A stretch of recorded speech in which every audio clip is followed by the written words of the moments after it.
Hello అండి, అందరికీ నమస్కారం. అందరూ ఎలా ఉన్నారు? ఇది నా మొదటి డైలీ వ్లాగ్. ఈ వీడియోలో నా రోజువారీ పనులు నేను ఏ టైంలో ఏ పనులు చేసుకుంటాననేది చూసేయండి. మాది రెంట్ హౌసు. మాకు బోర్ వాటర్ లేవు. మున్సిపల్ వాటర్ ఉదయం 3 గంటలకు వస్తాయి. ఉదయం 3 గంటలకు లేచి మోటార్ ఆన్ చేసి ఆ టైంలోనే వాకిలి చిమ్మేసి నీళ్లు జల్లేసి ముగ్గులు పెట్టేస్తాను. ఆ టైంలో లేకపోతే మాకు నీళ్లు ఉండవు, ఎందుకంటే బోర్ వాటర్ లేవు కాబట్టి. మన ఆడవాళ్ళకి దినచర్య స్టార్ట్ అయ్యేది ఈ చీపురుతోనే. ఎందుకంటే ఉదయం లేవగానే చీపురు తీసుకుని బయలుదేరతాం ఊడవటానికి. ఉదయం నుంచి సాయంత్రం వరకు ఎంత పని చేసినా ఇంట్లో ఏదో ఒక పని ఎదురు చూస్తూనే ఉంటుంది. ఆడవాళ్ళ లైఫే అంతా. ఇది నిరంతరం కొనసాగే ప్రక్రియ. ఎందుకంటే ఒకరోజు ఊడవకపోయినా, ఒకరోజు తోమకపోయినా, ఒకరోజు ఉతకపోయినా, ఏ పని ఆగినా కూడా నెక్స్ట్ డేకి డబుల్ పని అవుతుంది. అప్పుడు ఇంకా కష్టంగా ఉంటుంది. ఎప్పుడు పని అప్పుడు చేసుకుంటేనే బెటరు. నాకు పెద్దగా ముగ్గులేవి రావు. ఇలా చిన్న చిన్న ముగ్గులతో సరిపెట్టేస్తాను. వ్యాక్సిన్ వేయించుకోవటం వల్ల, హెల్త్ ఇష్యూస్ రావడం వల్ల, అందులోనూ మా పిల్లలు హైయర్ స్టడీస్కి రావటం వల్ల నేను రెగ్యులర్గా వీడియోలు పెట్టలేకపోతూ వచ్చాను. ఈ ముగ్గు అయిపోయిందండి. ఎలాగోలా 4 గీతలు గీశాను. ఉదయం నుంచి సాయంత్రం వరకు వచ్చే గిన్నెలన్నీ నేను నైట్ ఒకేసారి కడిగేసుకుంటాను. ఎందుకంటే ఉదయానికి హడావిడి లేకుండా, ఎంగిలి గిన్నెలు లేకుండా కడిగి పెట్టుకుంటాను. ఇక్కడ నేను 2 గ్లాసుల నీళ్లు వేడి చేశాను. ఒక గ్లాసు నేను తాగడానికి, ఒక గ్లాసు టీకి. నేను రోజు వేడి నీళ్ళల్లో కలబంద, వాము, జీలకర్ర కలిపి పౌడర్ చేసి పెట్టుకుంటాను డబ్బాలో. అది 2 స్పూన్లు వేసుకొని తాగుతాను. అలా తాగటం వల్ల గ్యాస్ సమస్యలు రావు, లేదా అల్సర్లు ఉన్నా కూడా చాలా వరకు క్యూర్ అవుతాయి అని చెప్పి ఇలా తాగుతాను నేను ఈ వేడి నీళ్ళు తాగుతూ ఏమైనా చిన్న చిన్న పనులు ఉంటే చూసుకునే లోపు టీ రెడీ అవుతాయి. ఇంతకు ముందు అయితే మా పిల్లలకి లంచ్ బాక్సులు పెట్టాలి కాబట్టి 7:30 కల్లా లంచ్ బాక్సులు, టిఫిన్ ఒకేసారి రెడీ చేసేదాన్ని. ఇప్పుడు ఆ హడావుడి లేదు, ఎందుకంటే ఎగ్జామ్స్ అయిపోయినాయి, వాళ్ళకి హాలిడేస్ ఇచ్చారు. వంట నిదానంగా చేస్తాను. ఈలోపు చేయాల్సిన పనులు చాలా ఉన్నాయి.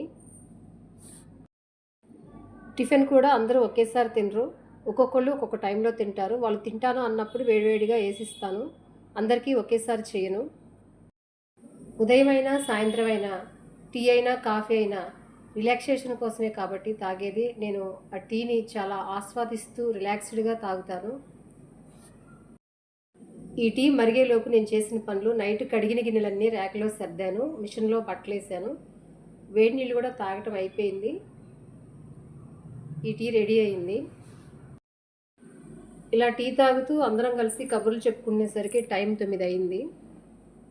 ఒక్కొక్కరిగా స్నానాలు చేసి టిఫిన్ చేసేసరికి 9:30, 9:15 అయింది. 9:10కి వంట స్టార్ట్ చేశాను. పప్పుచారు మరుగుతుంది. ఈరోజు వంట పప్పుచారు, రొయ్యలు ఫ్రై. ఇది ఇలా రెడీ అవుతుండగానే వాషింగ్ మిషన్ అయిపోయింది. బట్టలు తీసి ఆరబెట్టేశాను. పప్పుచారు రెడీ అయిపోయింది.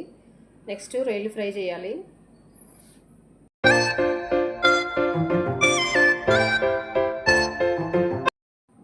ఇది మరిగేలోపు రొయ్యలు పకోడీకి రొయ్యలు మొత్తం మ్యారినేషన్ చేసి పక్కన పెట్టాను. ఎమ్మటనే రొయ్యలు కూడా ఫ్రై చేసేసాను.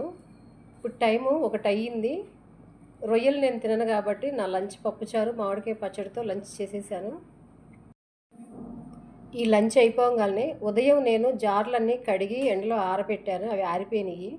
నేను ఎప్పుడూ ఇలాగే ఆరబెడతాను, ఎందుకంటే ఇవి ఆరకపోతే లోపల తడుండి నట్లన్నీ తుప్పొచ్చేసి పాడైపోతాయి అని చెప్పి ఇలా నేను ఆరబెడతాను. ఇవన్నీ తీసి వాటి ప్లేసుల్లో సర్దేశాను. లంచ్ అయిపోగానే అవన్నీ డిష్ అవుట్ చేసేసి ఆ గిన్నెలన్నీ షింక్లో వేసేసాను.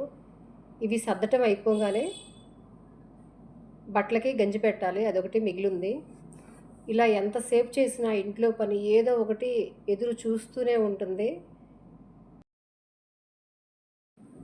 ఇలా సర్దటము, వండటము, కడగటము, ఊడవటము, ఆరేయటము, జీవితం అంతా దీనికే సరిపోతుందేమో అనిపిస్తుంది ఒక్కొక్కసారి. ఒక్కొక్కసారి నవ్వొస్తుంది, ఒక్కొక్కసారి బాధేస్తుంది. పని వాళ్ళని పెట్టుకుంటే వాళ్ళు మనం చేయలేని టైంలోనే హ్యాండ్ ఇస్తారని చెప్పి మానిపించేశాను. బట్టలు చాలా ఉన్నాయి, గంజి పెట్టాల్సిన బట్టలు. 2 రోజులు గంజి పెట్టడానికి, ఐరన్ చేయడానికి 2 రోజులు పడుతుంది.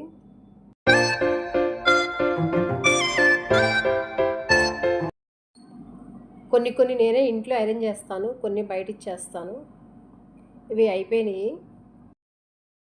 ఎక్కువ పని వాళ్ళ మీద ఆధారపడకుండా సాధ్యమైనంత వరకు నా పనులు నేనే చేసుకుంటాను. ఇలా ఆర్గనైజ్డ్గా చేసుకోవటం వల్ల పని చాలా ఈజీ అనిపిస్తుంది.